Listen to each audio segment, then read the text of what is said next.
পাতা ঝরার আগে পাতার রং বদলে যায়, আর মানুষ বদলানোর আগে কথা বলার ধরন বদলে যায়।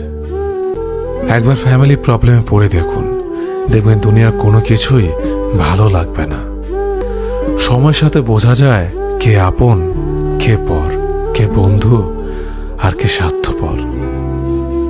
বিশ্বাস আর ভালোবাসা এমন একটা জিনিস যেটার মর্যাদা সবাই দিতে পারে না। সততা একটি মূল্যবান গুণ যা আপনি সস্তা লোকের কাছ থেকে কখনোই আশা করতে পারবেন না। ছোটবেলা শিখেছে, তুমি কখনো ক্ষতি না করলে কেউ তোমার ক্ষতি করবে না। বাস্তবে যা শিখেছি, তুমি যার ভালো চাইবে সেই সবার আগে তোমার ক্ষতি করবে। আমি বিশ্বাস করি, যা কিছু তোমার প্রাপ্য তা তুমি পাবেই। এই জগতের কোনো শক্তিই তোমাকে তা থেকে বঞ্চিত করতে পারবে না।